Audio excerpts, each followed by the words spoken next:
absolutely.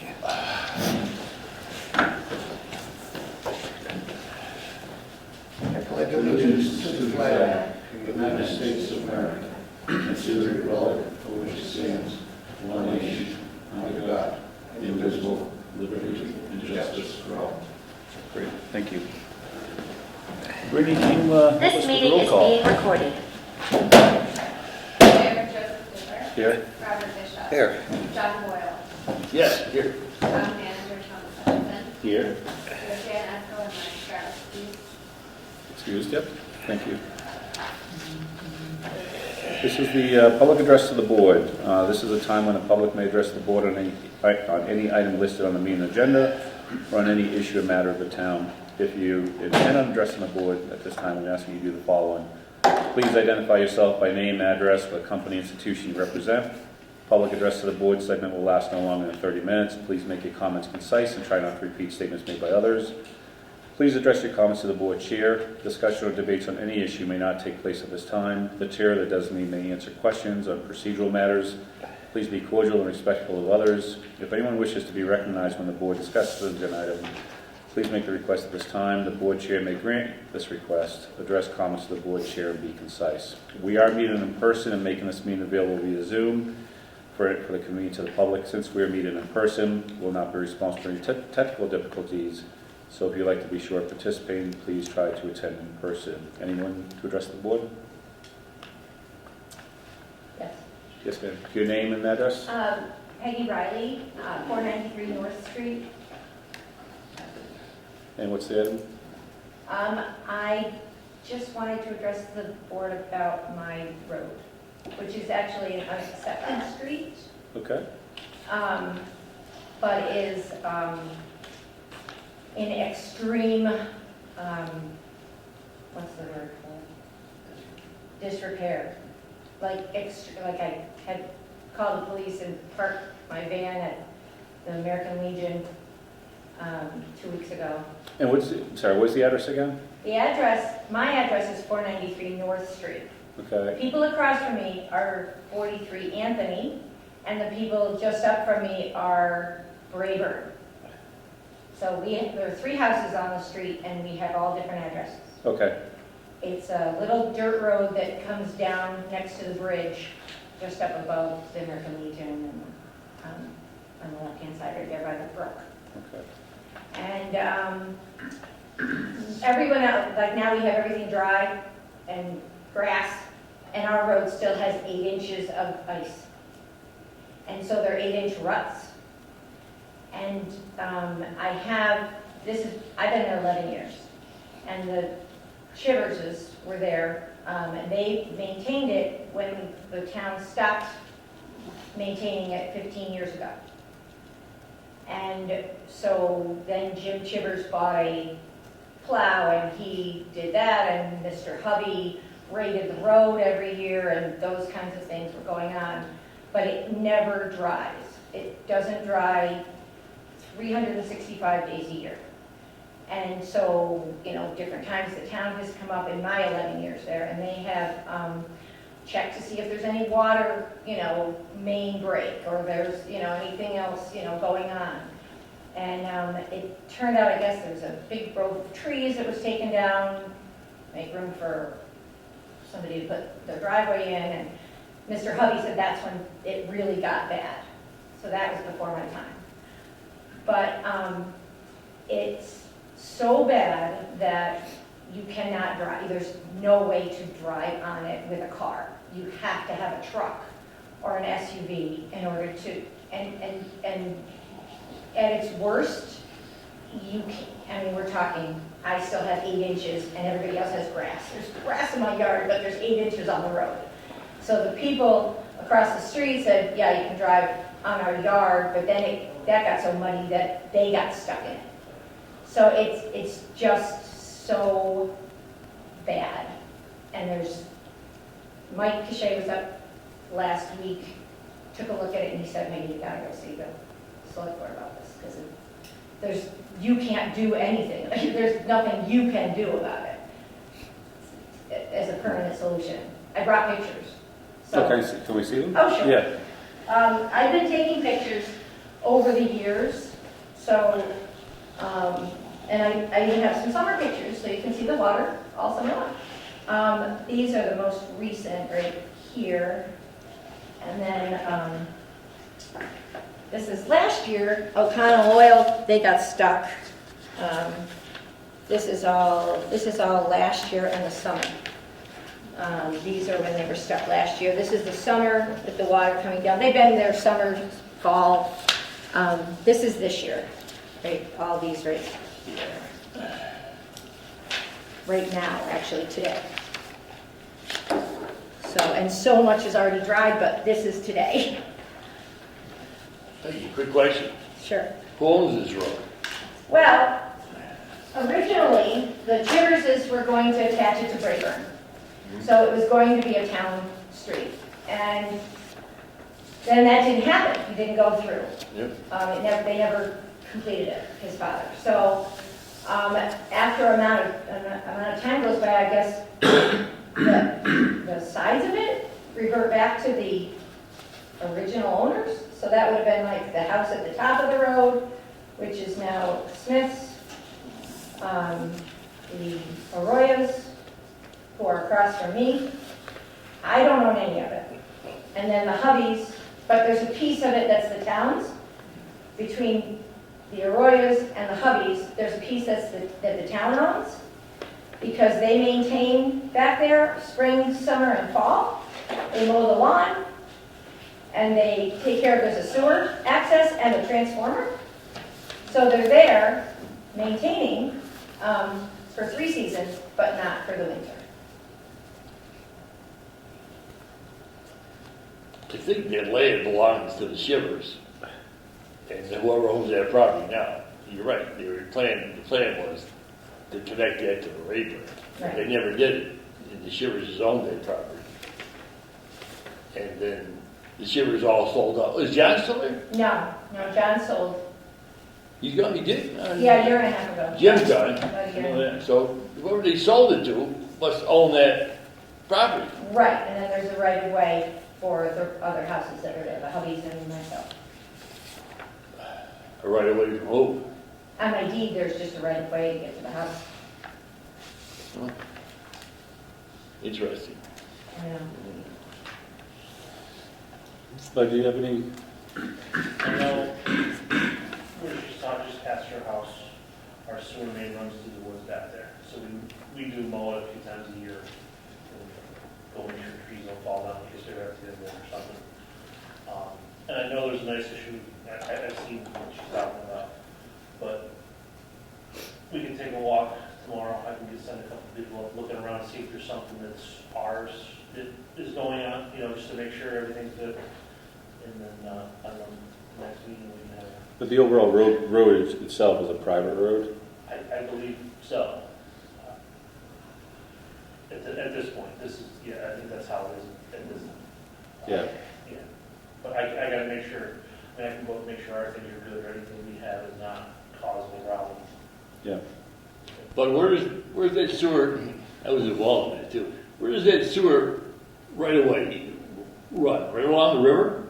It comes, if you go, do you know where Peggy lives? Yes. The yellow house on the right? Yeah. It's behind her house, comes from Shivers Drive, down Yeah. to the woods behind those houses, and then out to Shivers Drive and out.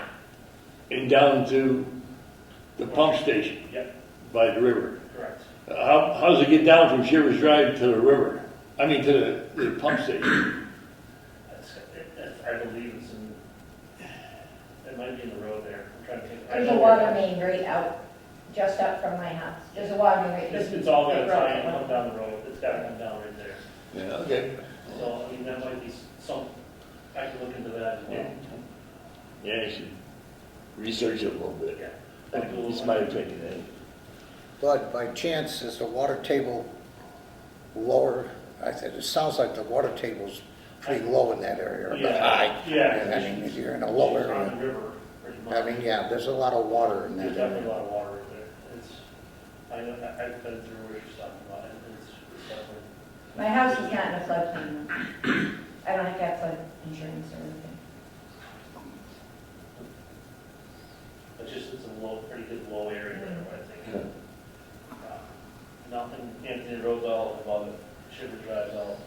Yes, I remember Whatever going by, down, you could probably see. making its way down for And sure. it drains down, you probably too, though. Yeah, so I'll just make sure anything that ours is not pretty much. For me, the biggest concern is that the services have been interrupted, especially was to the Hubbies just above me. When they couldn't get the ambulance in there, I got a letter from Jerry Mahalen because they couldn't get the ambulance up there to Mrs. Hubby. The Flynn Pharmacy couldn't get the oxygen to them. They wrote me a letter. Council on Aging, John Bartels was driving the bus, couldn't pick up Jeannie. This past week, the UPS truck couldn't get up there to deliver medication to Jeannie Hubby. So they, that it had the medical thing on the box, so he had to deliver it. So he parked down below and he walked all the way up to deliver it. So that's my major concern is, But couldn't you go up Anthony Road and down Shivers Drive to those houses? no, there's no access. Yeah, there's no, Because Brayburn never went up, so there's no access. So this is a typical issue we have with private roads, because we can't do anything on a private road unless it's our issue, but which you'll look into, but if it's not our issue, that's kind of But weird. we do have a right of way through there for. Yeah, but for maintenance of that road, the town has no responsibility on private roads. But it was added to the private road list 15 years ago. It had been maintained. It was adopted as a road? It was made private and just not maintained anymore 15 years ago. Well, I think, Peggy, what happened there is, I think it's more than 15 years, but anyway, Well, that's what there was a you lot said. of cases like this around town. There's six roads. There was 11, and they determined that all of them, including Fred Crane's driveway up there, that they were private property, and the town wouldn't maintain them any longer. And the town meeting voted as such. Places like, I think Library Square was in it, Bob? You looked down there? Yeah, Cranes always took care of that. Yeah, so that was one of them. And it was 11's Taunton Terrace, Crane Place right across from me. They stopped maintaining them all because they were private, they viewed them as private property. And that's, as Joe said, that's where the catch is. We can't, I don't think, be spending money on private property unless, but see some way to do it. I'll take that, take a Yeah. look tomorrow. I'll go up there, look around and meander through and see if there's something. Okay. And Dan then, Filio is going to look into the fact that we're the only one of those streets that has a crosswalk and a stop sign that was deemed by the state that we needed it. You know, this, I can't think of it, but that driveway you're talking about had a name at one time. It had Brayburn Road on it. No, it wasn't Yes, Braeburn it was Road. Brayburn Road. It was Oh, okay. absolutely Brayburn It's Road. under I was going to the argument. hubby since I was 10 years old, so All it right. was, that's where we went, and not when I moved in there, but it used to have a sign that said Brayburn. Mhm. And that's what hubby's address is, it's Brayburn. so why don't we do this next step, if I may, if the board agrees, to request Bud to take a look at it. If it's any of our issues, then certainly, bring back your findings at the next meeting, and then we'll just continue the conversation. I'm not sure we can, I don't think the board can provide you legal advice, because none of us here are lawyers, so that's one thing, but Mr. Bull, you know a lot about these, do you have any recommendations? Well, I can only go by what happened, and I think it was more than 15 years ago. The Selectboard and the town road superintendent, Terry Young, he basically got tired of plowing people's driveways that he deemed were private property. So we did our research and we came up with 11 of them. And I don't know if that was one of them or not, but the town just doesn't maintain them anymore. And I can't think of all of them, but I can think of a couple. Taunton Terrace was a big controversy because there's 1, 2, 3, 4, 5 houses on it, and there's street lights, and there's the sewer and water. Yet it was determined not to be a street. So it's trying to reopen this would be a real. Well, I'm not looking, we're not to become an accepted street. We just really need emergency services. We need an emergency repair, or we need emergency services, because, you know, if they try to get the ambulance up there again, they won't be able to do it.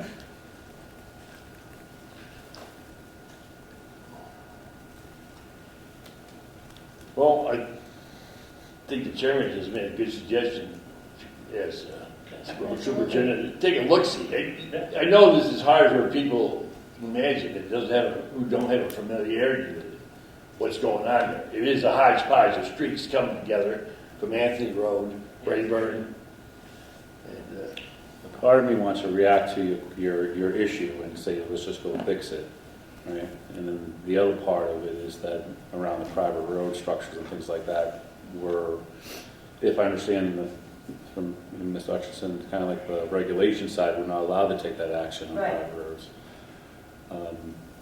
For long term, maybe you do want a petition to have it adopted as a regular road at our next town meeting, and put that on the warrant and have the voters vote up or down, accepting a private road as a... I did go through that several years ago with Ken Walto, Okay, and he gave me some information about the width of a street to be accepted and those kinds of things, and I said, honestly, Ken, I'm just really looking for emergency services to get to the hubbies. That was my concern. I have a daycare on the road, but most of my parents have trucks, so they can mostly get in and out. I have a torn ACL, so to park at the Legion, I can't walk back, you know? Yeah. So luckily I have 2 cars, so I just take the SUV. yeah, why don't we do this for now, Bud, you can take a look at it, and then we can come back at our next meeting. If you see something that's critical that we need to respond to, we can get back together within a 48-hour notice. Okay. So I'll leave that to your professional judgment Yeah. on what help you need from the board, but yeah. Okay. I'll be there. All right, well, thank you for bringing it forward. Thank you And, very much. I appreciate you guys. Sure. And All right, number 5, open as a licensing board. Have a motion to... Mr. Before you Hutchinson. go on, I believe Tom Irwin came in a little bit late to say that he'd like to speak to number 8 Okay, great. on the agenda. Okay, will do. Thank you. Hi, Tom. All right. All right, have a motion to open as a licensing board. So moved. Is there a second? Second. Motion is second. Any discussion? Hearing none. All in favor? Aye. Aye. Opposed? Abstentions? Motion carries. Approve the change of manager application for Kona Country Club. I guess Alyssa? Is this- Yes, Sue Vignay reached out to me. Their previous manager, Matthew Morrison, has apparently left for Kona Country Club. So their proposed new manager is James Scalise. You'll find the short application in your folders. He was unable to be here tonight. He apparently coaches Wacona's ski team, so that everything looks in order. Great. Yeah, we all know Mr. Scalise very well, so I think it's we sure do. a great... Yeah, was a huge help on the old Dalton High building. Is there a motion to accept? So moved. Is there a second? Second. Motion is second. Any discussion? Hearing none. All in favor? Aye. Aye. Opposed? Abstentions? Motion carries. Thank you for that. Yeah. Have a motion to close as a licensing. So moved. Is there a second? Second. Motion is second. Any discussion? Hearing none. All in favor? Aye. Opposed? Abstentions? Motion carries. Okay, number 6, the BRPC, Direct Local Assistance Program Request, Housing Action Plan. Mr. Arkinson? Yes, this is, I'm requesting a vote in favor of requesting that our next year's direct local technical assistance funds from ERPC be devoted to the Housing Action Plan. This is on behalf of the Planning Board. They've been working on a housing needs assessment for the last year with DLTA funds. And this is the natural rollover. The Planning Board would use the Housing Action Plan as a chapter in there, or at least the basis of a chapter in a revised master plan. So everyone's ready for this to be rolled over in that way. We don't have any other urgent needs from DLTA money, so I'm recommending that that the board vote to approve this as our our request for DLTA funds from PRPC. Is there a motion? So moved. Is there a second? Second. Motion is second to accept the BRPC Direct Loan Assistance Program as recommended by Mr. Hutchinson. All in favor? Aye. Opposed? Abstentions? Motion carries. Great. Number 7, ARPA funds. A general update? I figure whenever we're discussing ARPA, it's nice to bring everybody back up to speed on what we've spent the money on now and have committed the money for, and how much is left. And the figures you have before you from January 3rd show that we have $446,000 roughly left. Now there is a slight amendment. The Dalton Division Road Sewer Engineering cost came down just a little bit. Came down a lot. And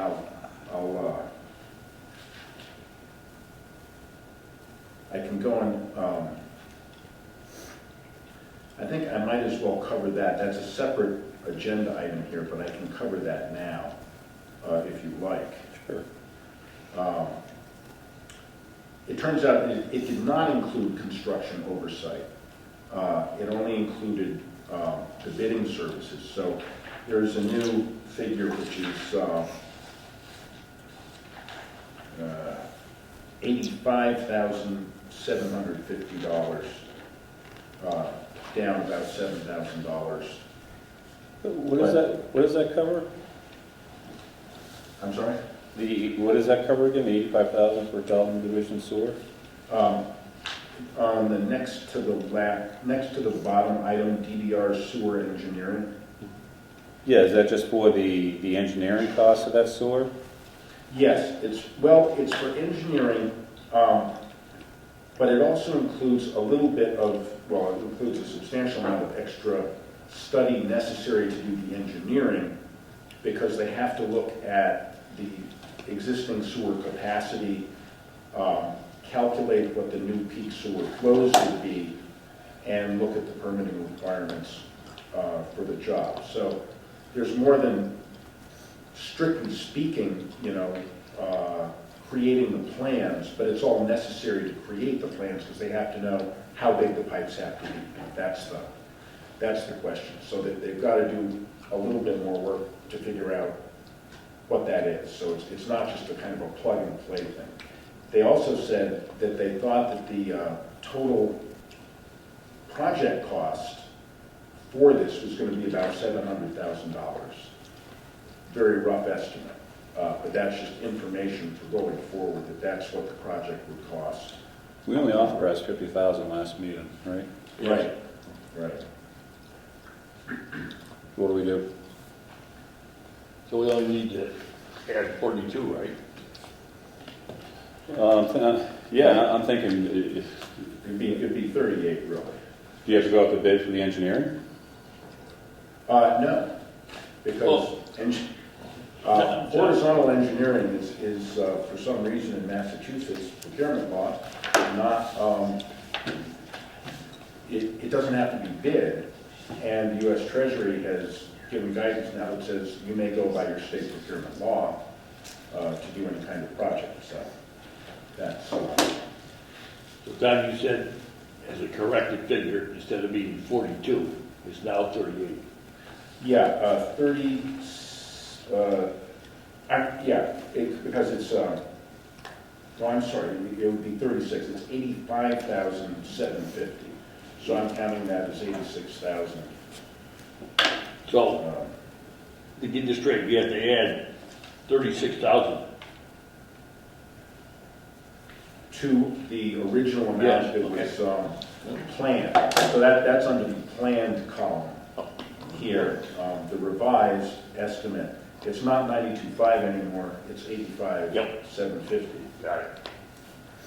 That's a lot of money for engineering of a project that we may not get town support to do $700,000 on new sewer lines.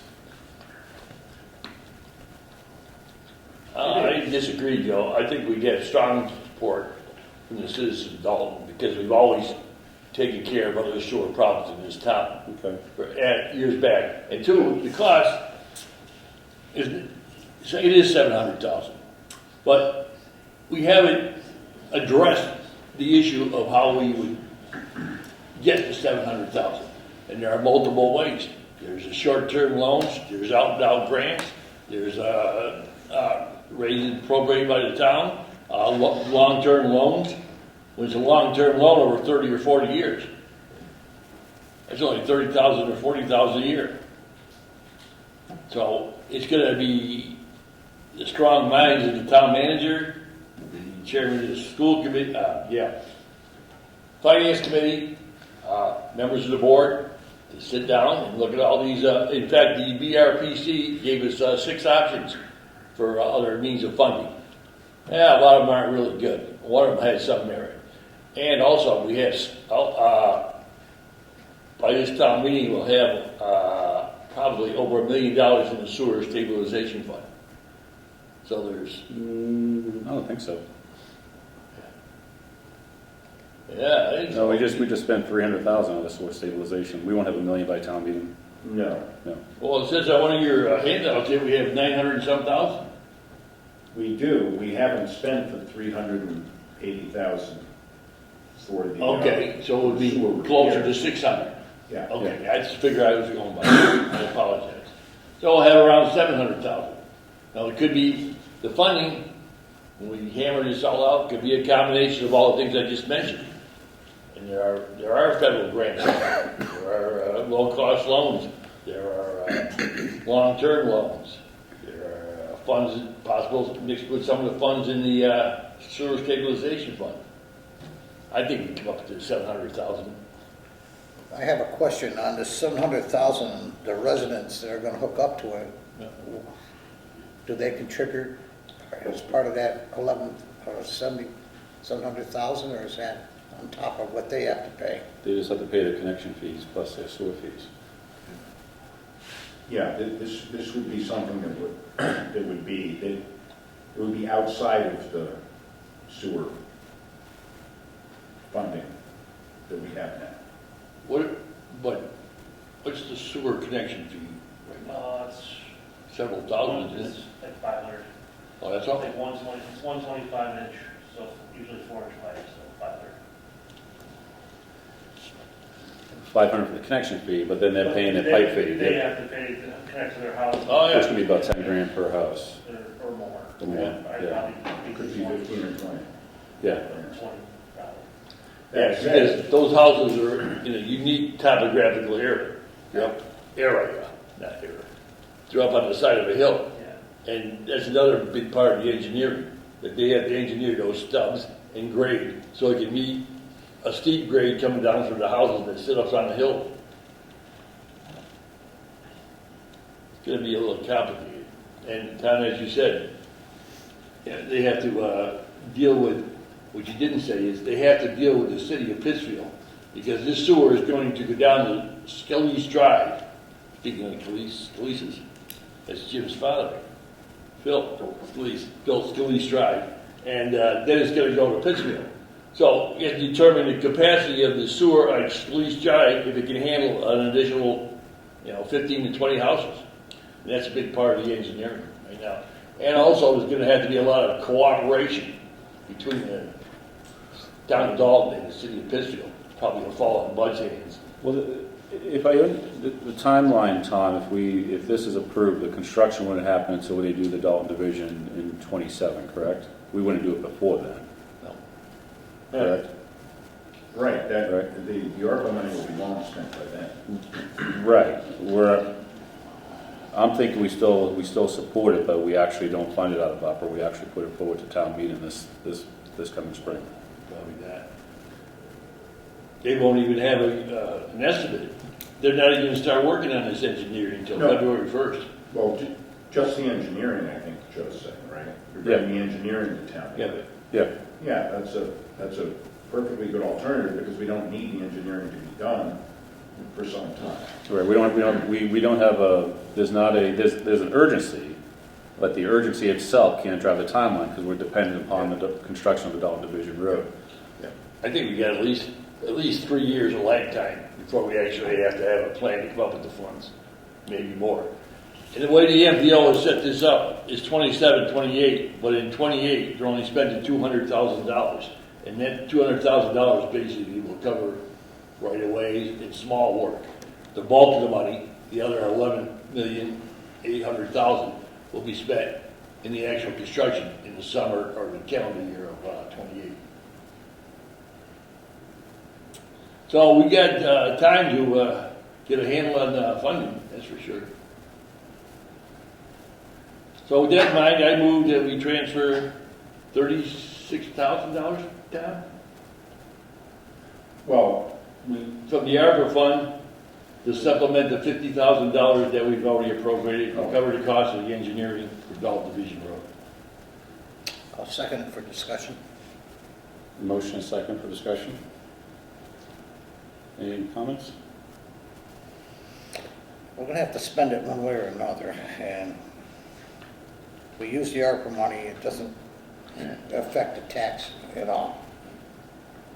So, Yeah, my 2 cents is that it's almost double, well, not quite, what we originally proposed or authorized. It's 92,000 or 87, what's the new number, Tom? it's 85,750. 85,750 of cash going out to engineer a project for the sewer. I don't have insight on any other major capital projects that have a higher priority and a higher urgency at the moment. So I can't support that figure without knowing the rest of that detail. We have no lack of capital project we could spend it on. That's why I like to see that detail before I. So what specifically are you looking for in terms of detail? Well, a list of other issues that we have in town. We Oh, have as the Walker opposed to Brook, this. we have, you know, Well, yeah, I think building and vehicle maintenance and repair and replacement is always my number one for yeah, priorities. And road construction and paving too is the one. that's right. Well, roads, yeah. That's right. So where else can we apply these monies, and what is the prioritization list of those capital projects in front of the board? We don't have that. So I would be okay with the 50 side, but I kind of get a little shy when it gets up to 85. So having a town meeting vote would be a test case as to whether town meeting would then vote for the full amount for construction. Right. That's kind of where my head's at, but I'm not saying I'm against the sewer, I'm just saying I don't know what the rest of the prioritization is. But it's much easier just to take it out of the ARPA funds. It's for a good and needed cost. And if we can do this now, you can sign an agreement with Fuss on the other, we can get going on this. If we wait till town meeting to see if they'll approve an additional 36,000, months have gone by and nothing has happened. You won't start to work until it's fully funded. Yeah, there's no rush on the timeline though, because the sewer can't be done until 27, 28. well, my biggest concern is if we don't act on it, Yep. the cost is gonna keep going up, That's it, Bob. Just like everything else. so. Call the question. Okay. Motion, discussion, all in favor? Aye. Aye. Opposed? Opposed? Aye. Abstentions? No? Okay, 2-1. Motion carries.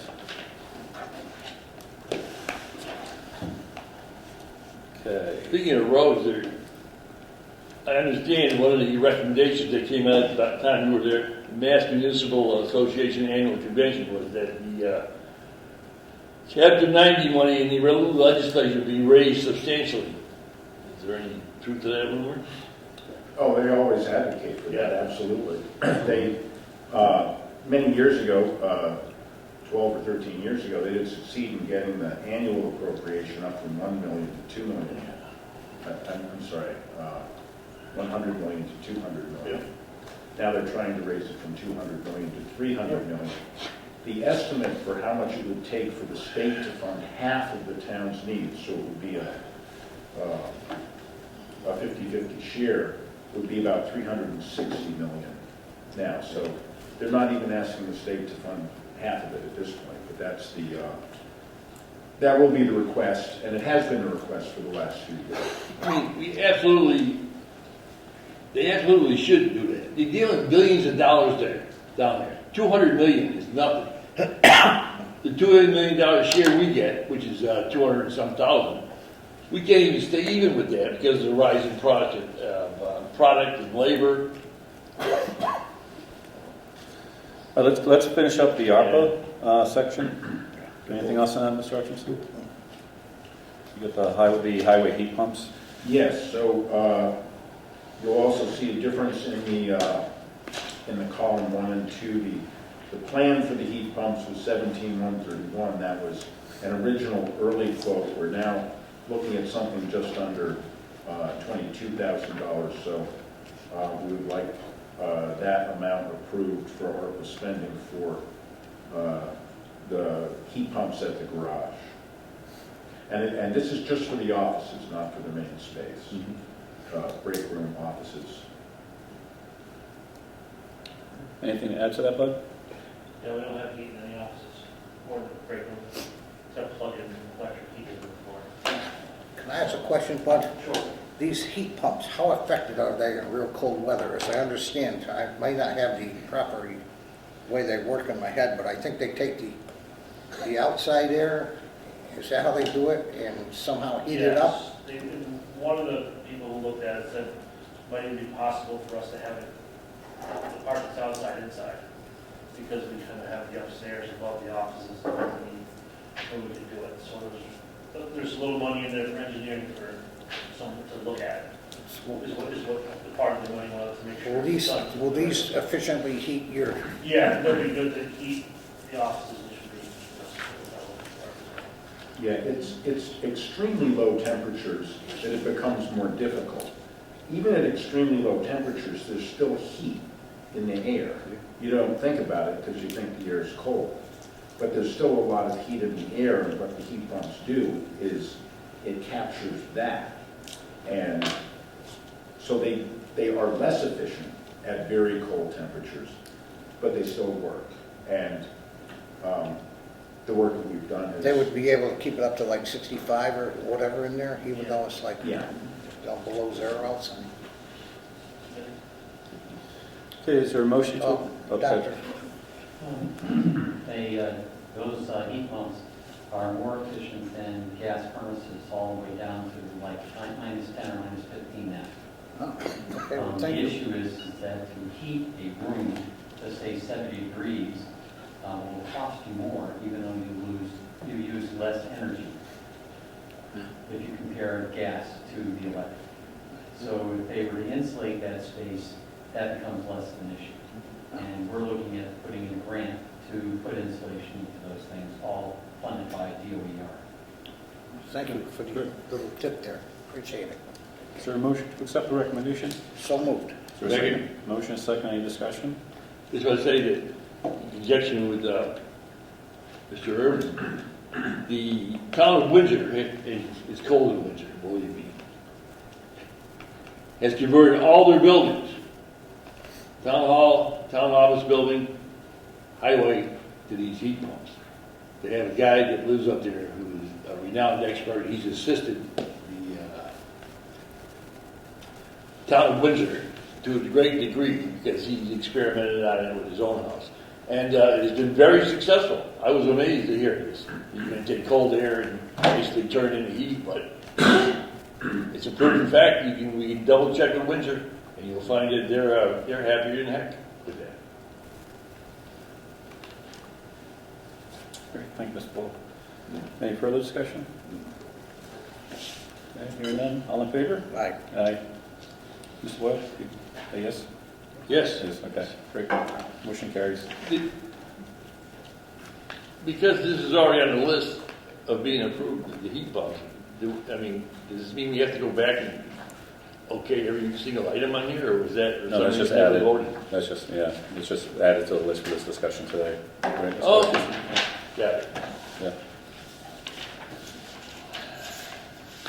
Okay, is that it for the opera funds? Yes. Okay. Update on the transfer station finances. Mr. Irwin, you want to comment, or you want to comment after the discussion? Or just join the discussion? Yeah, no, let's present what we have. Okay. Right, I agree with Tom, that you guys have your general discussion. I've done a lot of background work. I didn't come specifically prepared to make a presentation, as I don't know what your questions Sure. are. Okay. But I can chime in if there are things that I've encountered that might resolve That's this. helpful. Okay. All right, Ms. Hutchinson. Yes, so you'll note that I have I passed out a sheet that says new 1923 on top of it, which is meant to replace the one you got in your email. There's really mostly one difference in the chart at the center bottom. The sixth line down, just below the salary subtotal, is expenses for hazardous waste.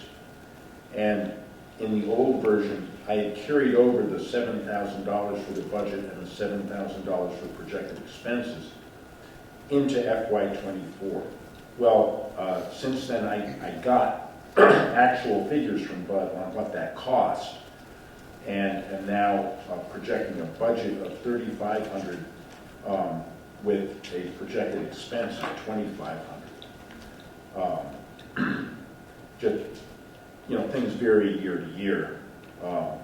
Apparently, it's been high in some years, but it's been low recently. So that's the change.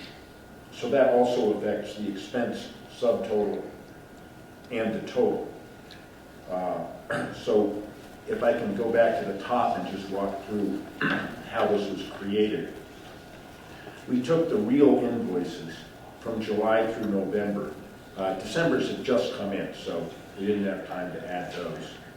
And you can see what we're spending on and how that all breaks down. So that's a great deal of detail in the top chart.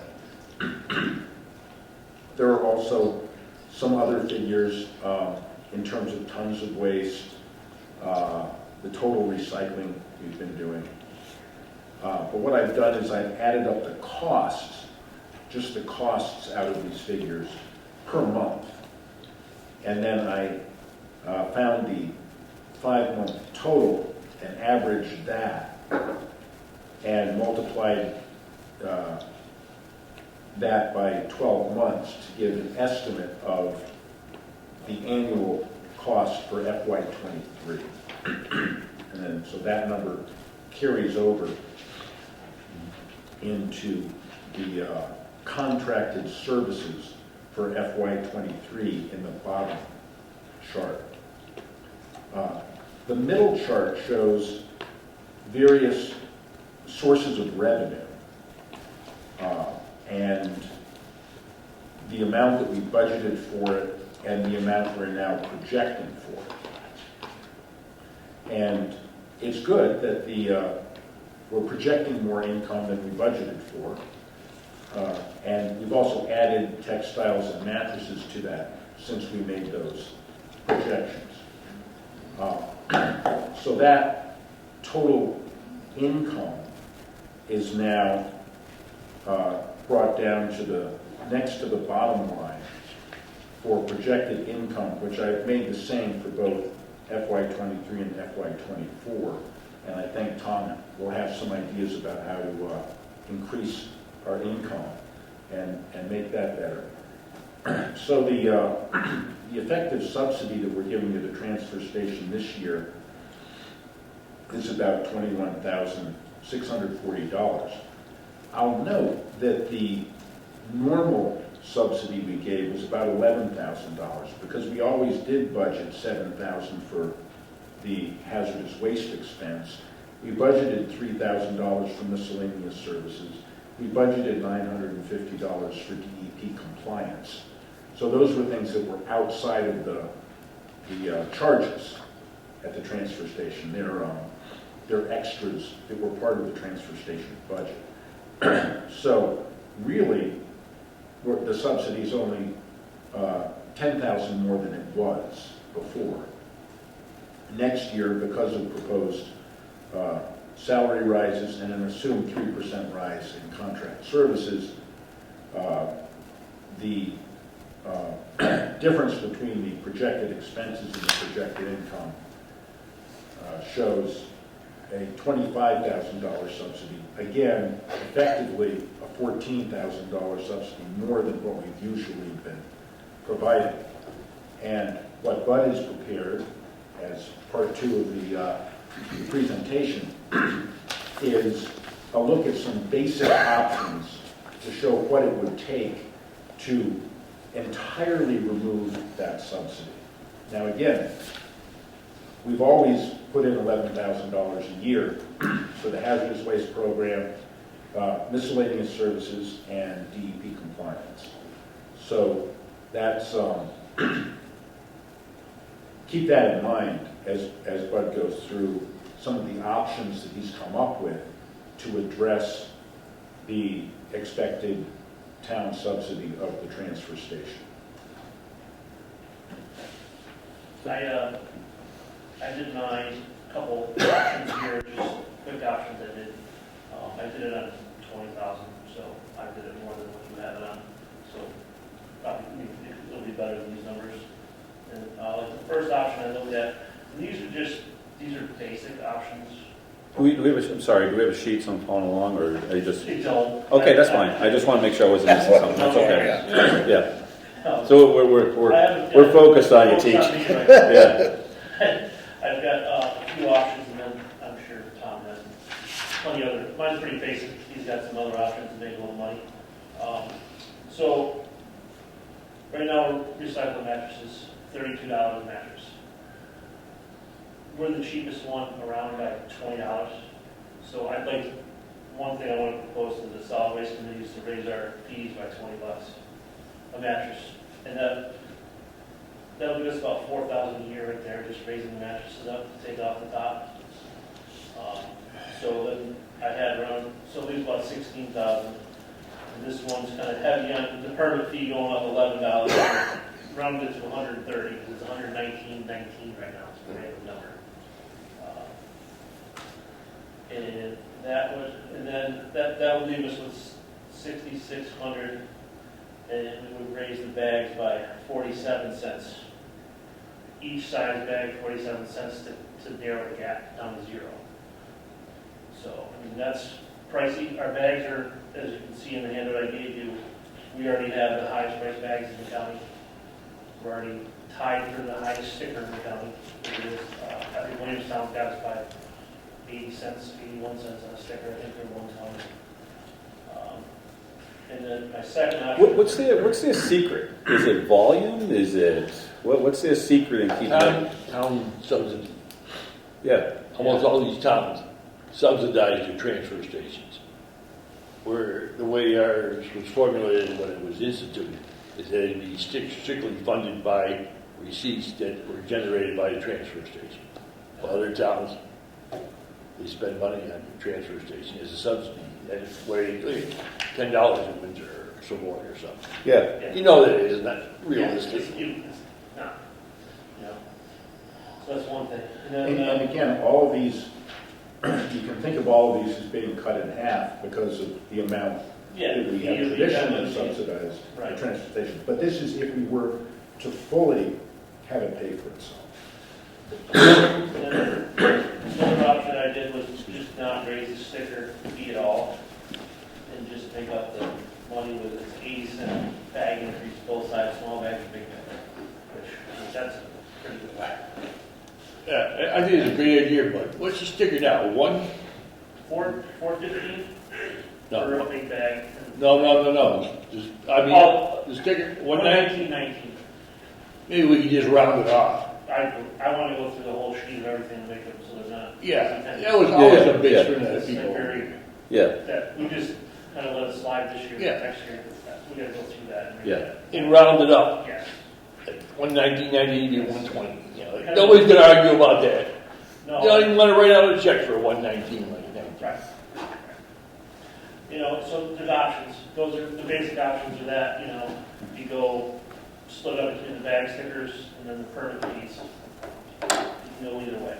You know, it's going to get pricier, but unfortunately, with the way it is at the moment, with Casella, it's, you know, we lost 30% this year. Wait a minute. If you check the marketplace, I think Tom's been doing that.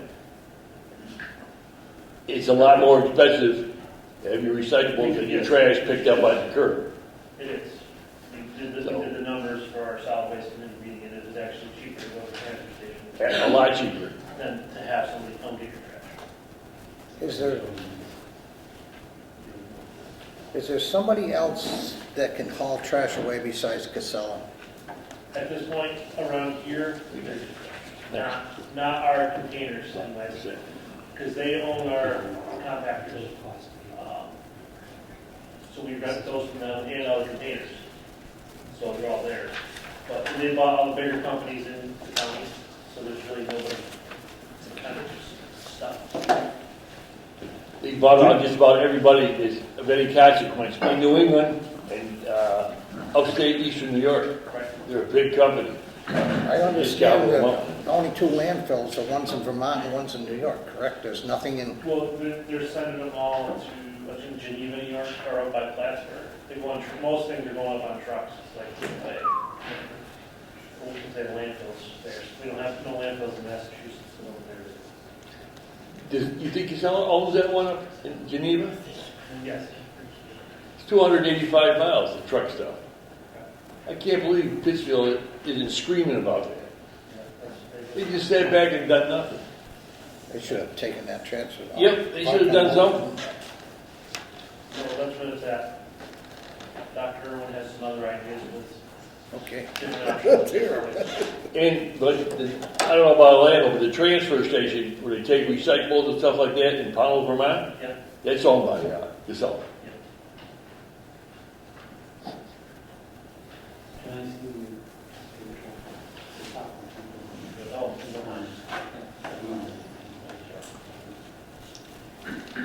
So I tweaked the numbers a little bit more. If we go up by $20 on the mattresses, instead of $4,000, it's actually closer to $6,500, which is a huge whack.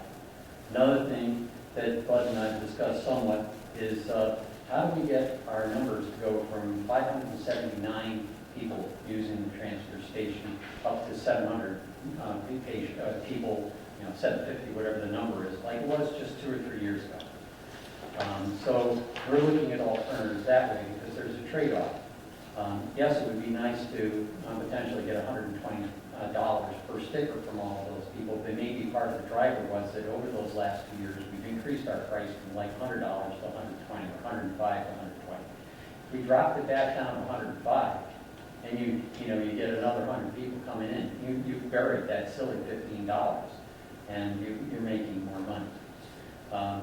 The other thing we're looking at is we're looking to accept CRTs.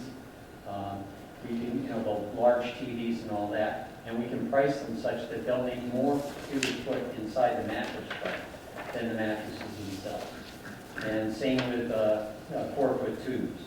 There are additional items we're looking at accepting, basically to make to have greater appeal to the larger northern Berkshires, because out of the mattresses we got in our trailer, 60% of those were from out of town. Another option we're looking at is $50 per mattress for people in town, $55 for if you're outside of town. Hopefully, showing some reason for people to get stickers is that they get a slight price. And if we were to increase the number of people from 579 to 700, we're looking at something in the neighborhood of $12,000 extra per year that we're going to be bringing in. So we feel pretty comfortable with that. We're going to be looking at the bulky waste fees.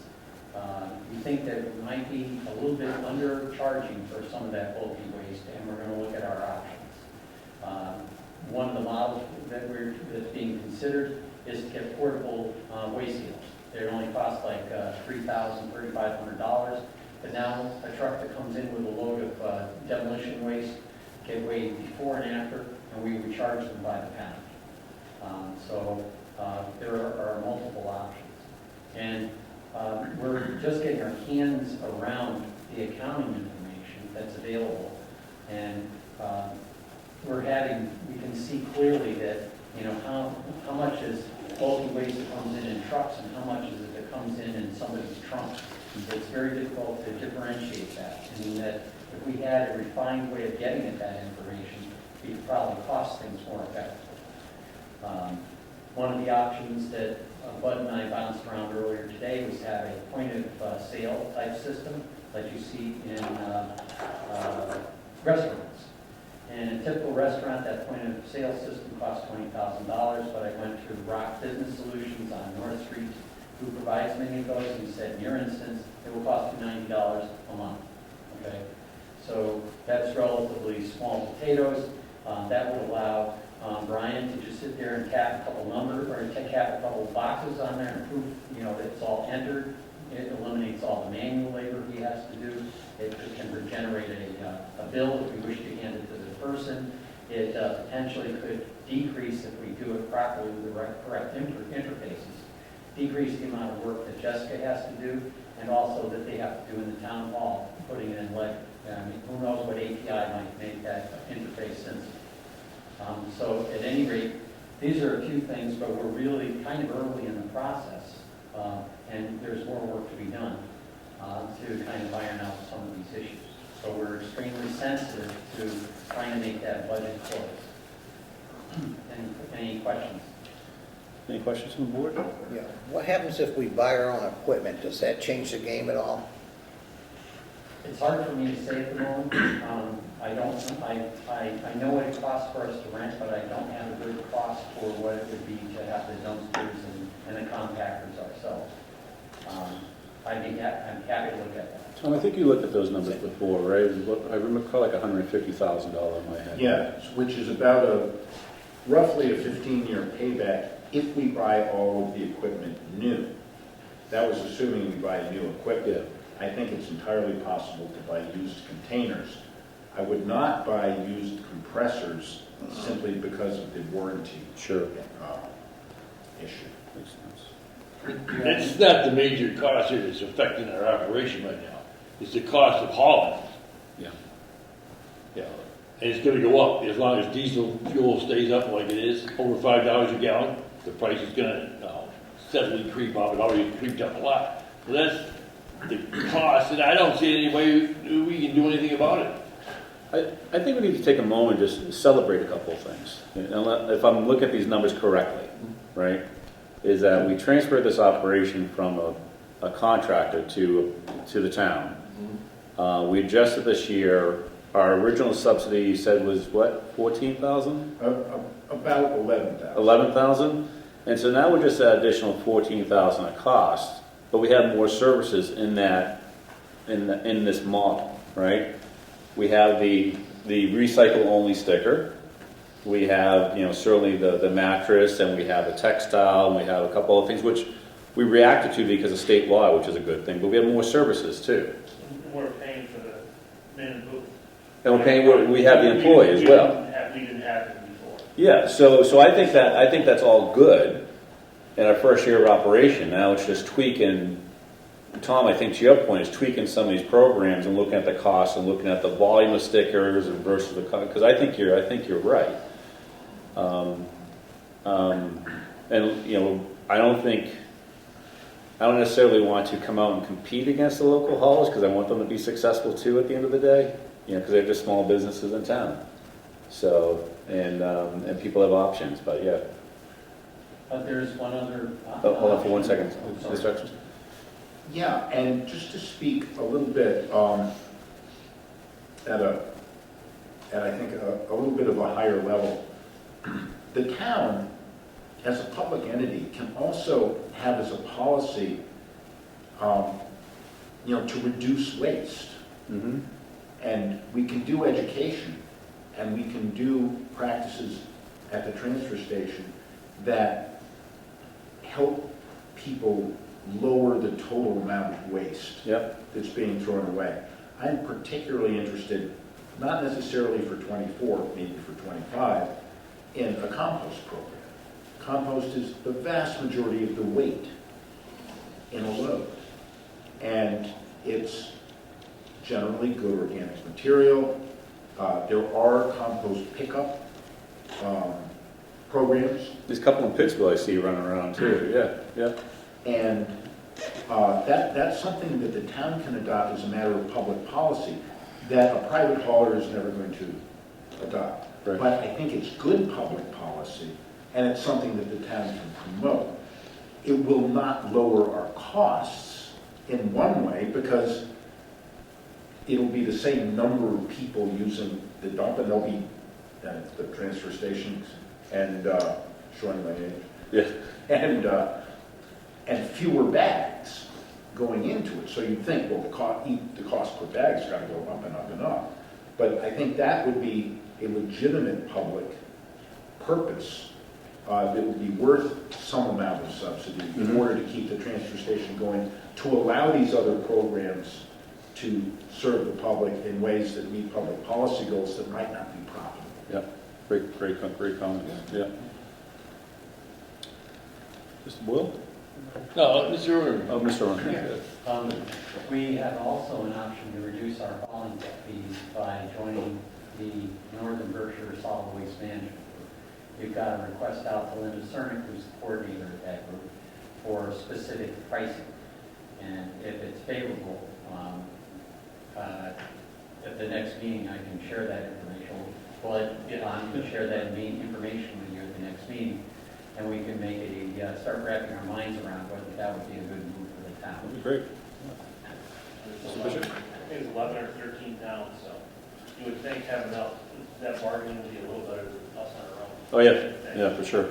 They brought a case against Casella, the Superior Court in Massachusetts, and won in terms of the labor rates used in calculating the hauling rates. Interesting, yeah. And so they were able to negotiate a more favorable rate that way. Interesting. Well, yeah. I just want to thank Tom and Bud for all their work on this. This is huge, so we really appreciate it. Thank you. Yeah, second that. Ms. Wolf? A couple things. I agree completely with Todd. It's imperative that we get this is what we're being affected by, the hauling costs of this thing, which is a reflection of the price of diesel fuel on the international oil market, which we have zero control over. But hopefully it's peaked out and it's coming down, so at least we can corral these costs for hauling. And maybe there is an alternative. Unlikely, because it still has to go to the same type of place, same type of truck, same amount of fuel. But it's worth looking at. And another thing that we discussed at the last Waste Management Committee meeting was this precipitous drop from 700 to approximately 600 permit buyers. That's a dramatic drop. And why did it drop? Nobody has an answer, including me. It's much more, just look at the chart, advantageous to go to a transfer station than to have a curbside pickup. Possibly it's the convenience. Possibly it's a derivative of the COVID epidemic. People just want to put their stuff out there, have somebody pick it up, not bother going to the transfer station. Maybe there's other reasons. I don't think simply a correction in the fee structure is going to bring back the 100 people down. I think we have to be more aggressive.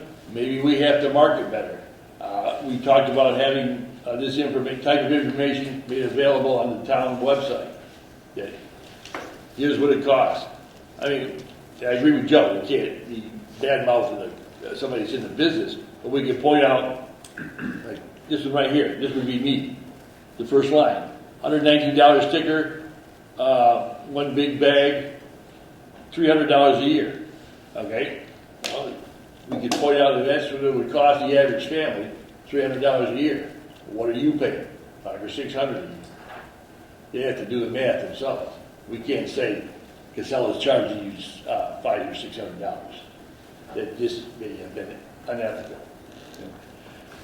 So we have to do a better job of marketing what I think is an excellent product and service that we're providing over there. So possibly somebody can do something on the website to make that known. To expand on what you said, Yeah. in the last meeting, we touched on the recycling guide. The 6 pages that tells you how to do all the recycling, where you can put, so we're sending this, that, and the next thing. Oh, yeah. That was what we're planning on publishing once it's approved at the next meeting of the Waste Management Recycle Committee. We would get that published and available to all, Dalton residents and actually anybody else in the area. And tells you what to do with everything, whether it's a mercury switch from an HVAC unit, to a bicycle, to a sewing machine. It gives you the information. That's great. I think it's going to resonate with people and they'll see us in a different light with that kind of sophistication. Mr. Hutchinson? Just one final thing before closing this off. I wanted to wrap this back into the actual budget for the transfer station, which for this year, after we added in the amount from the special town meeting that we realized that we needed to add in, we're actually coming in considerably underneath that. The final budget was $244,000. Our projected expenses are now $200,487 this coming year. Okay. Now, This it may be fiscal more than that, but Yeah. that's at least $40,000 Different. under budget. So we will be able to lower the budget at town meeting, even though the expenses are going up Yep. slightly. Great point. Great point. Thank you for that. So you say, Steve, one final thing. You mentioned before that we don't want to get into competition with any local businesses or attack any Dalton businessmen. Yep. It's ironic that there are no businesses in Dalton that are involved in the trash hauling business. 2 are from Cheshire, one's from Windsor, one's from Lanesboro, one's from, I don't know where Casella's from. But Casella is listed in Cheshire as well. is he in Cheshire? There's one more for you. Wait, There's there's another one. T&B Trucking that's in Dalton. They're located on 70 South Street Road. They're not as big an operation as any of the I don't others. think they're in the operation. Yep. Any kind of- Dave Bauman and Tuesday. So it's just, yeah. So it's an opportunity. And in some ways, there are different markets that are being served. And as Jody pointed out earlier, we're providing more options for people to do things. And I think, once we get the CRT program running with the mattresses, we can have a take it or leave it shop. We can have, we could do our own paint collection or hazardous waste collection if we wanted to. These are all more options than I think are being offered by the local smaller haulers. And so I think that can also help free your conscience from having to cut into any private business. And where else can you go for a weekly social event but the transfer station? Yeah. It's great over there. It's great. All we need to do is to get a coffee. That's right, exactly. That's one of the problems, though. I'm one of the problems over here because somebody's always talking to me, or I'm talking to them, and I'm in the way. You don't want people hanging around. Throw your garbage in, throw your recyclables, Move along. leave. Move along. Many times Brian or Scott used to say, "Hey, boy, get out of the way." Get going. We'll make the social shed an area between the garage and the... That's right. Yeah. There you go. Yeah, a little cafe. There you go. Well, I agree with a lot of the comments, and certainly Mr. Bishop's comments. Thank you both and Tom, thank you for the great work, and everybody else that's behind the scenes, putting these numbers together, and the accounting team, and everybody else has a hand in it. So, because I'm pretty excited, although we're seeing these numbers, but we're getting more services and we have more control over the destiny, if you will, of where we're going. So I guess no vote needed, just continue the great work, and then we're here to help and listen and advise and all that kind of stuff. So thank you all. All right, we'll close that one out. There's no other issues. Good. Moving to number 9, town budget. Mr. Hutchinson. Yes. I gave you all a copy of the budget through the end of December. If you go to the very last page, the very bottom under grand total, and the very far right-hand column,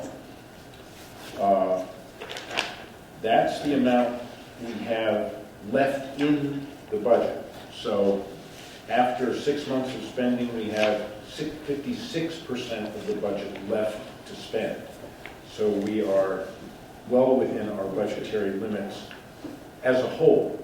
Obviously, each budget is different, but that's the number I wanted to draw your attention to in particular. And of course, we can, it might be interesting at this point just to visit 434, the transfer station, which is the totals on page 12. And you'll see there that the transfer station has 64% of its budget remaining to spend. So we really are coming in much below budget. Now, a lot of that was because we budgeted very conservatively when we asked town meeting for the extra money, because there were a lot of unknowns at that point. But I think we've been really good at controlling costs and coming up with a new mattress option and, making sure that we're doing things as well as possible. So that's another example of, I think, how we've been I think I've been doing a great job with the transfer station over there. So this is for your reference. Look at any of the departments you want. If you have Any major outliers, Tom, or is everybody kind of within budget? I don't see any, just flipping through it, and I flipped through it last month, I didn't see any significant gaps. I don't think so. I haven't really examined it for anyone who might be below 50%. There's a couple, but they're very small. But if there are, I think they're either very small or they're ones in which we spend the majority of the money. Yeah, on the one-time end, yeah. Up front, like insurance and that sort of thing. Yeah. And thank you to Sandy and the team for putting this together. I know that was an open issue a couple months ago, so thank you for that work. Yeah, so way towards the back, 3 pages from the end, the retirement assessment has $0 left in the budget pool. We spent $517,000, but we're not going to be spending any more. Yeah. So, Yeah. that's I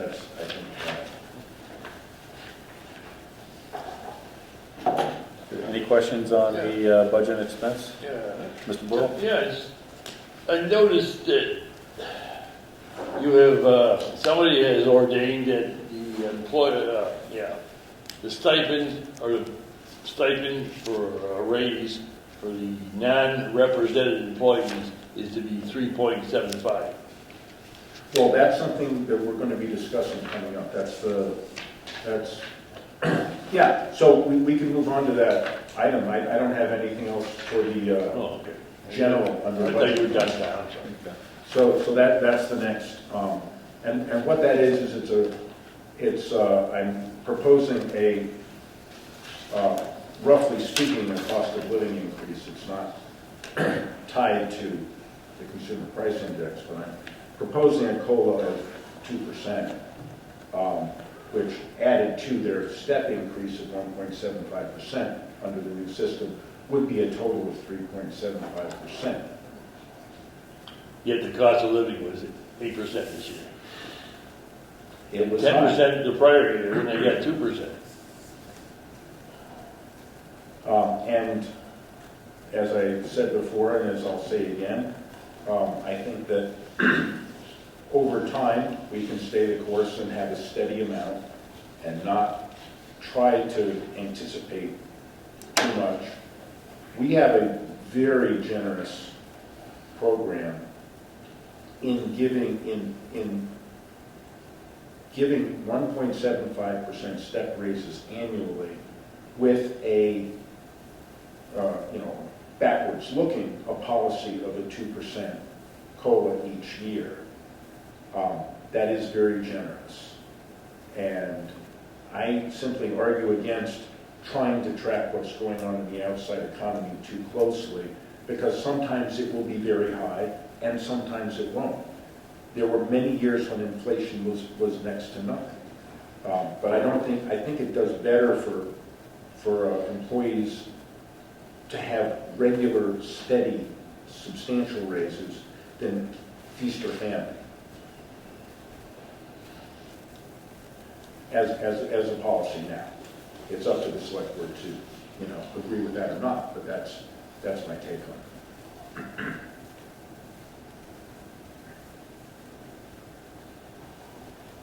Wilson, well, Well, just one final, are we going to vote on this? yeah, I think you're asking for a vote on the Yes. total.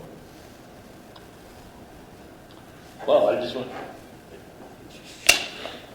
are we going to vote on it, like put a motion forward to accept the town manager's recommendation? And I have one more piece of information, which is that without any, earlier I proposed a couple of people getting step increases and moving one position up to, more than half-time and that sort of thing. Without any of that, with just the 1.75% and the 2% COLA on top of that, the added cost to the town would be about $124,000. Is there a motion to accept the recommendation? So moved. Is there a second? Second. Motion a second. Any discussion? Yeah, I'd just like to go on record, and again, I'm only talking about the non-represented, non-union employees. I think the union employees are very well taken care of as a result of their acumen in bargaining and their power of numbers and organized bargaining. But the poor secretaries and non-represented employees, simply, it's like they get the crumbs left over after we do our budgeting. And last year, when the inflation was 10%, they got a 2% raise, cost of living increase. And this year, when the inflation was 8%, now they're getting another 1.75. Yeah, there's some things cranked into the salary schedule and grid, as Mr. Hutchinson has said. But again, it doesn't offset the cost of living. It doesn't even come close. I just don't think we're making a real attempt to reward or bring the salaries in line with the true cost of living, the unrepresented voters, employees in the town of Dalton. And that's the same problem at the school.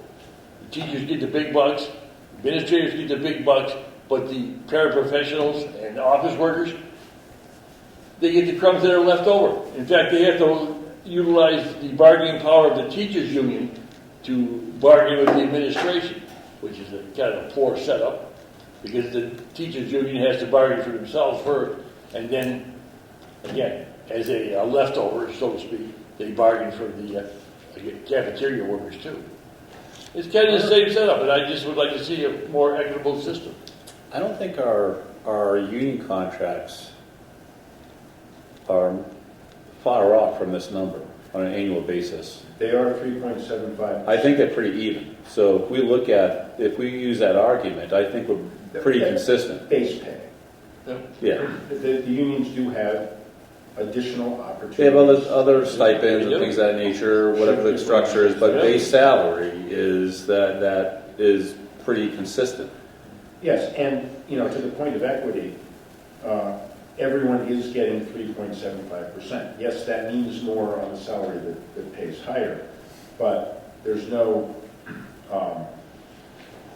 differential in terms of some people are getting more than 3.75% and some people are getting less. Right, and your proposal here of the 3.75, which is 2% COLA, 1.75 step, you mentioned a figure of 124,000.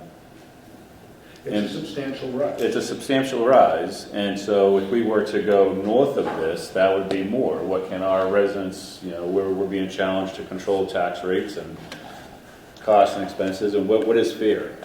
I just quickly Google the CPI or cost of living for Social Security is 8.7%. We're never going to get there.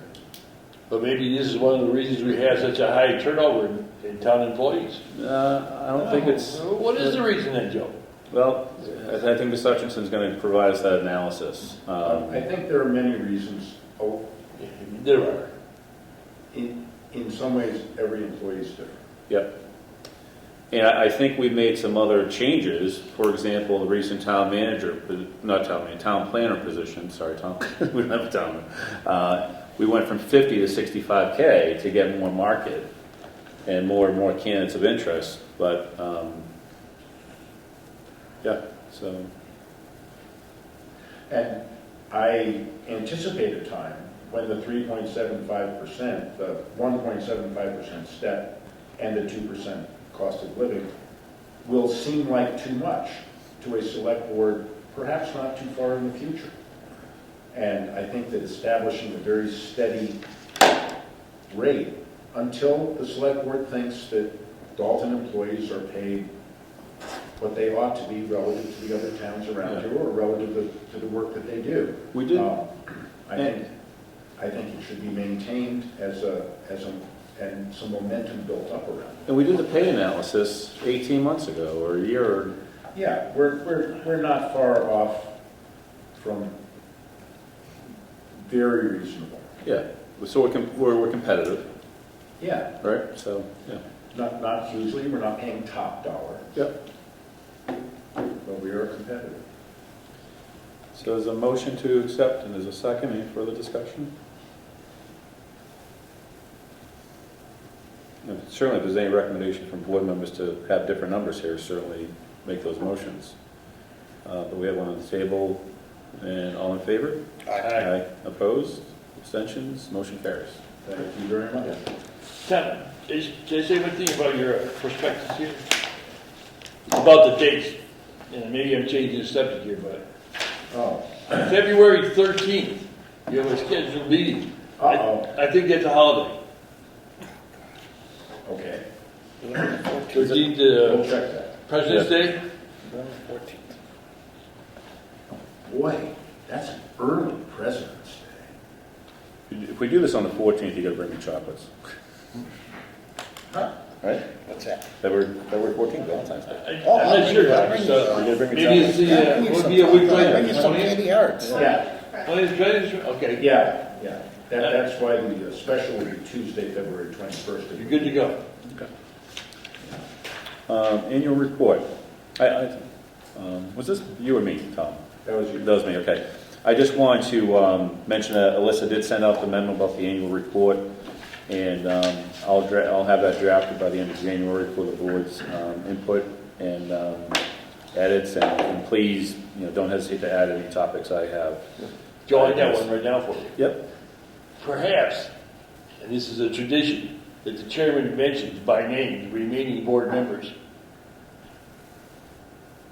Okay. Thank you.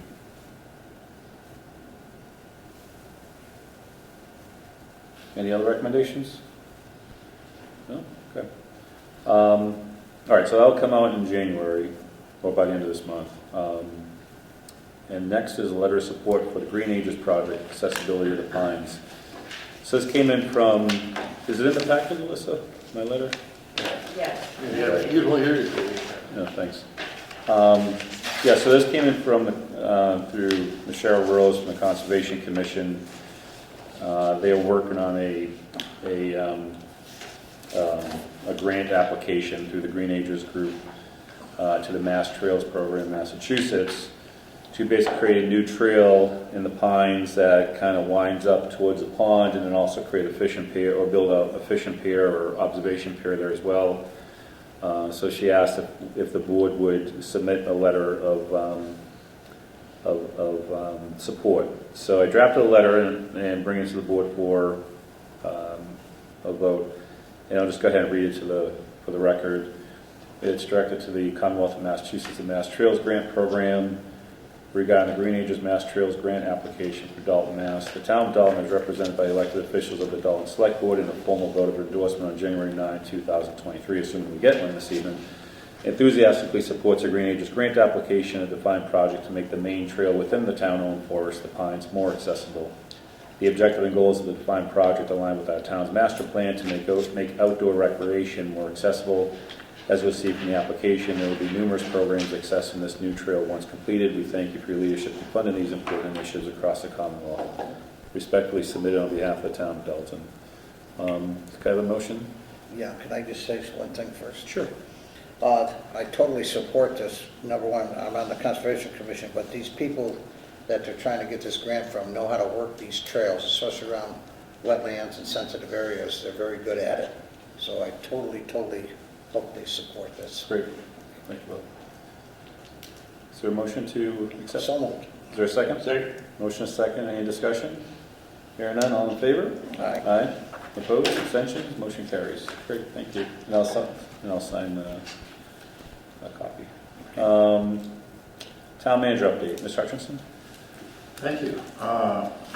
First, the Council on Aging has been awarded a marketing grant the director spoke to you about last month. Great. $50,000 to make the Dalton Council on Aging the talk of the town.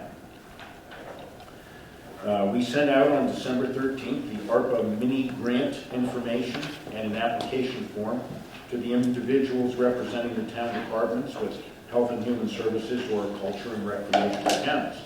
We included a deadline of Tuesday, January 17th, a little over a month, for consideration at your January 23rd meeting. I believe we've gotten one formal application so far and are expecting some more. I have completed the most recent quarterly report for the Walker Brook project. Due to a delay in producing the required topographic survey, the final design is now expected by the end of February 2023. This is still 2 months before the grant deadline, so overall we're in good shape. And I believe we have someone scheduled, Rosalie Starvish, to talk from GZA to talk about the project, either on the 23rd The first meeting in February. or, yeah, so the first meeting in February. And so it'll almost be done at that point. So that should be good. We've received our most recent OPEB report with a net liability of $4,351,000 and with $4,096,000 in assets. We should still put in $300,000 for FY24 with reductions in future years. Still, we should be fully funded, at least nominally, for the first time in FY 2024. Wow, that's great. I am working with the treasurer on a policy for maintaining a healthy balance in the account for the future, and hope to bring that to you and the Finance Committee over the coming year. This is because, of course, our money is invested, at least in part, in stocks which go up and down, and we should maintain, we've been advised to maintain 20% over the nominally funded amount. That may be a lot. I had hopes for being able to shift more funds into less volatile instruments. But of course, the projections for OPEB are based on projected health care cost increases. And on the long term, those are pegged at this point at least 8% per year. Mm-hmm. Very difficult to find a bond that pays 8%. Mm-hmm. So that still leaves us liable to fluctuations in the stock market in terms of our investments. So keeping somewhere north of 10% over the fully funded amount seems prudent. Unless unexpectedly sometime in the near future there are structural changes in the healthcare financing system. The Board of Health and I are working through the final processes with a house at 77 High Street that is now slated for demolition. The homeowner's brother has power of attorney and is working on arrangements for the house and the resident is finally being housed elsewhere. Very good news. Great. Good. I am moving forward on the proposal from Citizens Energy for a solar array on the Warren landfill. This is based on their proposal to fully fund their obligations, but to do that via a condition in the special permit, which would allow them to know that the project can be permitted. Once they, and so knowing that it can be permitted happens at the same time that they agree to pay the obligations. So it takes their risk of it. Yeah. Yeah. Tom, for the record, this is a substantial amount of money that the Warren family owns the town. Oh, yes. They have not paid a dime on that delinquent tax bill in 18 years, and they now own, $290,000. That's both in And we're looking taxes for places and fees. where, Tax and fees. yeah, where we could fund the sewer on Dalton Vision Road. That's a good start right there, $290,000. Exactly. Gonna have a bottle drive for the rest of the Yeah. You know, and Tom, I agree with you completely. If the planning board on the 18th could place a condition, as they've been done in other towns, by other planning boards, place a condition on the permit that these funds must be paid before any work will progress or any permits will be issued, be very helpful. Well, And we'd be protecting the town of Dalton citizens. they won't be able to do it on the 18th for a couple of reasons. First, we can't post in time for that meeting. And secondly, we need 2 weeks in advance, and we just got the proposal today. And secondly, it's going to take a while to work through the special permit. Yeah, granted, but no, I'm not talking about calling a meeting. I'm just talking about one of us going to the meeting and asking the planning board to do this as a condition of any permit they may issue at any time.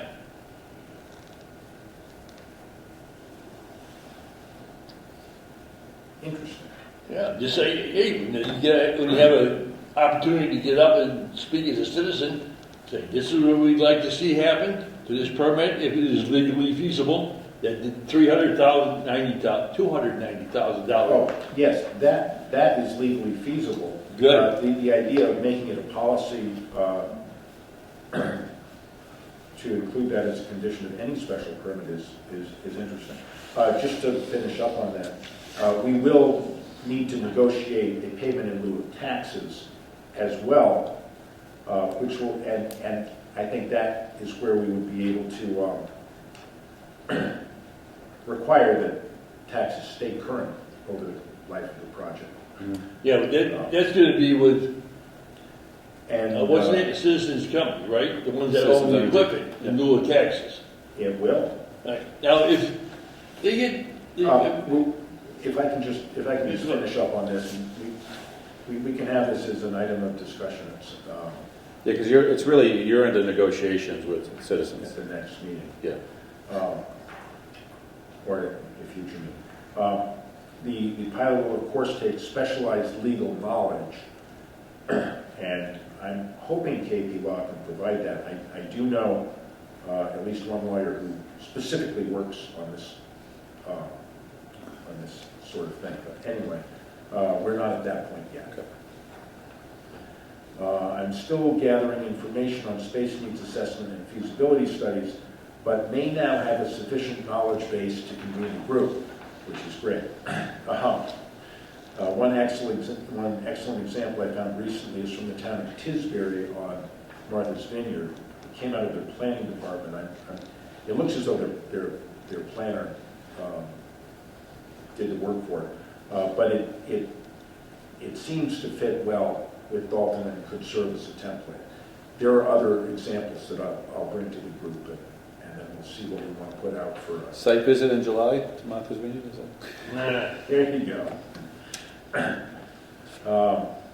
The DPW superintendent and I are going to be submitting an expression of interest, the first step, for the state's one-stop grant program again this year for Orchard Street. We spoke with the program administrator after failing to get the grant last year, got some very good advice about how to tweak the application to make it more competitive. So we need to do that within the next 3 or 4 weeks. And Joe, I know you have maybe some additional information on this. The Central Berkshire Regional School Committee is preparing to continue bargaining with several of our employee units. They're asking for a representative from each of their member towns to elect one person to represent the towns during bargaining. The meeting for doing so is scheduled for February 9th at 6:30 p.m. at the Wacona High School Learning Commons. And typically it would be the select board who elected somebody either from the board or the designee to represent, to go to that meeting to elect someone to represent municipalities in the collective bargaining process. Yeah, So I'm thinking that might be something that you would want on the next agenda.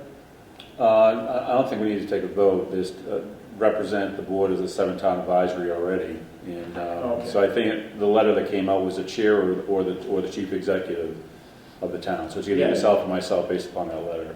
Okay. And this is the position that Mr. Bartel has held for many years as the municipal rep. Okay. And they haven't had a municipal rep now for probably about 3 years, maybe? I think the last one was me. Anyway, Yeah. this is an interesting position because it brings with it the right to vote at the school committee deliberations over certain subject matters. Just for the contracts, yeah. So Yeah. it makes a long night. Yeah, I think there's going to be a recommendation coming forward for Mr. Locatell. When that does, I Does think I'll that bring work that. with him already being a member of the school committee? No, I think he's recommending somebody. Not himself. Makes sense. Yep, so, And that's all I have. Dr. Rowan. A comment on the solar field that they might be putting on the Warren landfill. That is probably at least a 2.5 to a 4 megawatt facility. Would there be any way that we could get considered as one of the potential users of that electricity? I believe there is. Yeah, and Citizens Energy is actually focusing on low income. But yes, from a low income perspective, that's where they want the town to access. It seems, I look at there's that ridge in New Ashford, which is lined with 12 turbines, and Yeah. not 1 kilowatt goes to anything in Berkshire County. It all heads elsewhere. Oh, does it? Yeah. And the same with the field in Great Barrington. They've got a 2 megawatt facility down there, and it all heads out of town. Wow. And so, I don't want to be a hog and take the whole thing, but I'd like to get dibs on, whatever, if it's low income, great, so then we can take care of some of our low income homes. Yeah. But anything that helps. Maybe the Green Committee hasn't seen that proposal, Tom. Maybe, just so that their awareness or. Just came in today. Yeah, So, okay. yeah. All right, so Yeah. yeah. But to your point, I recall, this has gone on for a few years now. This discussion, if I recall, their pitch being that they would distribute some of that energy to low-income residents of the town. So, Great. yeah. Very good. The other thing too is that we don't have any zoning for solar panels in the town. And it may be an adventure when we start getting things of this size coming in, and treat as well, to adopt zoning policy in regard to this. So that we cover the disposal, it makes clear the obligation of the person that constructs it to take it down appropriately. I think it's a good thing. I think it's going to be essential ultimately for the town. That's a great point. And look at what's happening in California. They started like 50 years before we all did, putting in solar panels, and now they're just getting flooded with this massive problem. How do we get rid of it? Yeah, recycle, get rid of them, 6-7 years ago, the planning board brought forth a very good solar panel bylaw, regulatory bylaw. And when it got to the town meeting, certain people got up and they totally confused the issue. It was, so consequently, it got voted down. And the planning board is the place to start with something like that. The other thing that we'll need the planning board to work on and bring to town meeting as soon as possible. I don't know whether it'll be able to be this year, probably not, but a bylaw for battery storage, large-scale battery storage operation. Let's, if we can, let's take if there's no objection, I'd just like to make a recommendation, that we take this citizens energy item, because we just got the proposal today, put it under the 48-hour, items not anticipated 48 hours before the meeting, and can we make a formal proposal through Tom to send this to the planning board, or how does that work? As far as They know about it, they're expecting it. okay, so the wheels are in motion then, it's nothing new. Yeah. Okay, perfect. This is all ongoing. Perfect, okay, great, thank you. Any questions for our town manager on the update? Thank you, Tom. Okay, any Yeah. future agenda? Just Mr. Will? Yeah, just one quick question, Tom. What happened to our Barton land sale? I haven't heard back from the lawyer or the state on the question of how to deal with disposing of the property. There's a conflict in state law. And you said this about the attorney, I think 2 months ago. There's 2 months go by and you can't get an answer from our town attorney? I don't know exactly where the hang-up is, but I'll be happy to give her a call and try to push it forward. Thank you. So when we add that to our future agenda item, and then maybe we, Mr. Bull, should we just have that as a standard agenda item until the issue's closed? Would you like to do Yeah, that? we should put it on the agenda, I'm gonna ask, this has been going on way too long. Yeah. And we're talking about money, if we're gonna get it, there's a large sum of money that could be in the town coffers if we Yeah. ever get around to having this auction or request for proposals. There's a conflict in state law. There is proposed legislation which would partly assist in resolving that conflict, but not completely. My understanding is that the Department of Agricultural Resources is not authorized to own property at this point. However, they're insisting that they have a right of first refusal to buy the property should the town decide to sell it. Senator Comerford has offered a bill to allow the Department of Agricultural Resources to own property. The laws regard Chapter 30B, laws ruling the procurement, which includes both the acquisition and the disposition of real property, require that the process be competitive. It is our understanding at this point that the conditions that the Department of Agriculture are insisting on would result in the sale being non-competitive. You get a conflict. So there's a conflict in state law between what the Department of Agriculture is requiring and what we as a town are allowed to do in disposing of the land. Well, hopefully we have some kind of a resolution now. Again, this has gone on way too long. I don't understand why an attorney can't give you an answer within 24 hours or 48 hours instead of in 2 or 3 months.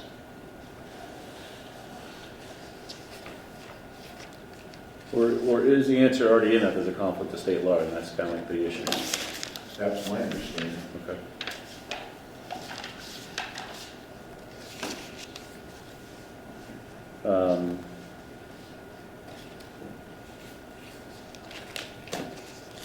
Okay. Any other future agenda items or questions about the town manager update? Okay, any items not anticipated 48 hours before tonight? Any remarks to the select board? Okay, hearing none. Announcements, annual car permits, bag stickers, and recycling only car permits are available for purchase at the transfer station and on the town's website. The town of Dalton currently has the following job opportunities: highway mechanic, building and grounds assistant, town planner, COA program assistant. If interested, please visit that town's website or call the town manager's office for more information. There are numerous committees and boards with vacancies. Please see the town website for more information or reach out to the town manager's office. Central Berkshire Regional School Committee is seeking a representative from Dalton. Please reach out to the town manager's office if interested. Dalton Police Department would like to remind the citizens of Dalton of the winter parking ban, which went into effect on November 15, 2022 through April 15, 2023. There is no parking on streets between 1 a.m. and 6 a.m. Next meeting is scheduled to take place on Monday, January 23rd, 7 p.m. at the Senior Center with an option for remote participation. And with that, have a motion to adjourn. So moved. Is there a second? Second. All in favor? Yes. Aye. Opposed? Abstentions? Motion carries. Great, thank you. Good night, Dalton.